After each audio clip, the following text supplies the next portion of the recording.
Hello guys and welcome to Action Food and Adventure. So last time we talked about 7 things not to do in Bali. So this time I'm going to be talking about 12 things to do in Bali. Let's go.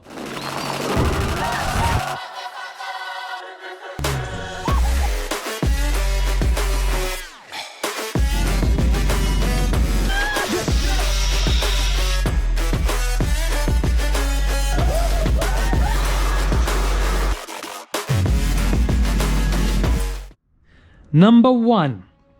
So the first one is going to be Tegalalang Rice Terrace. So Tegalalang Rice Terrace is a valley of rice paddies located in the north of Ubud. So during the daytime, this is incredible popular attraction in Bali, but in the early morning, it is one of the top things to do in Bali, and I would really recommend to visit there. Number 2, Sekumpul Waterfall. So this is basically one of the best waterfall, and all the tourist attraction come there. It's a 40-minute hike down to the foot of the waterfall, and it reveals enormous powerful fall, and when the sun shines, a rainbow appears at the top and at the foot. So I would recommend doing this one as well. Number 3, Diamond Beach. It's a white beaches, silk blue water and palm trees on the foot of an enormous limestone cliff. Diamond Beach is in Nusa Penida Island and might have a title but most beautiful place Bali, and therefore you must visit. Number 4, explore Paradise Gili Air. Okay, the Gili Islands are not part of Bali, but it is just to be there on your 3 weeks Bali routine guide. White sand, water, and bike and transportation. And yes, Gili Air is carless, so there's no cars available. So things you can do is like snorkeling with the turtles is one of the most popular things to do in Gili Air. Grab a snorkel, dive, and explore their paradise. Number 5, stay with a local family. Get to know the Balinese local life by staying with a local family. One of the things you must do in Bali to get to know the island, experience how the real Balinese people live there on the daily basis. Help them do their work. Taste the incredible tasty food. Eat them. After these days, you will leave with a lot of friends behind. And I promise you, you're going to love it. You're going to make a lot of friends and you're going to enjoy it.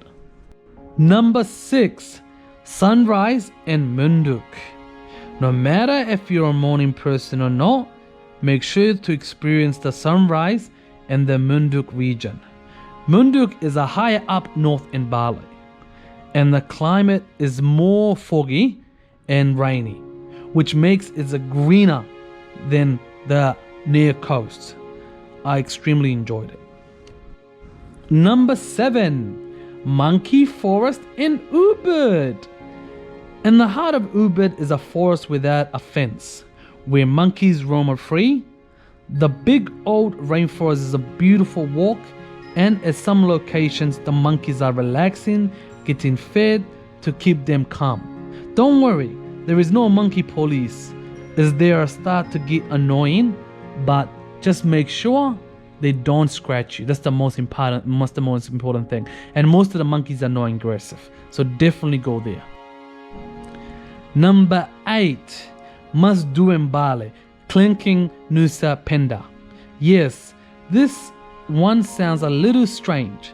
Nusa Penida owns some mind-blowing views and natural beauties. Visiting Kelingking on a Nusa Penida trip is the must-do on your Bali route. A 40-minute boat ride from the Penida Harbour will take you to the most impressive views you will have around Bali. See the T-Rex. You have to see their T-Rex head and take a photo. Number 9, Kecak Fire Dance. Yes, the Kecak Fire Dance is a dance performance in Bali a group of 65 plus human vocals acting as instruments that string a story told in the form of dance. Witness the dance at sunset, on a cliff top in Uluwatu Temple, or in the center of Ubud town. Number 10. Become a Canggu foodie. Canggu is a food lover's paradise.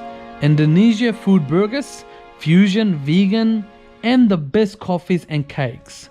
Compensate that with a little surf, CrossFit, or yoga, and are okay to be a full-time foodie when you stay in Canggu. Number 11.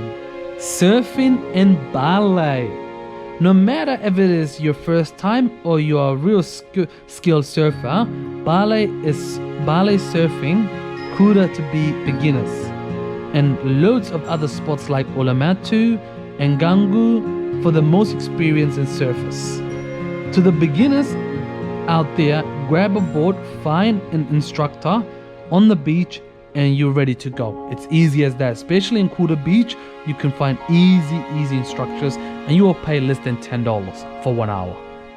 Number 12, and this is going to be the last one, Uluwatu Cliff, the 70-meter drop. In the deep southern tip of Bali, a limestone cliff drops go straight down into the ocean. Uluwatu Cliff, officially named Karang Boma Cliff, has a height of 70 meters, and the sunset from this location is one of the things you must see in Bali. So that was 12 things to do in Bali. I hope you guys enjoyed it. Hopefully this helps, and the most important thing is just do your research before you go in, as I mentioned. So that's about it with Bali. 7 things not to do, and then 12 things to do in Bali. I hope you guys enjoy that. Subscribe, stay tuned. I'm going to be uploading videos on every week on Sunday, and I'll definitely try and do a bonus video on Wednesday. You heard it from Action Food and Adventure.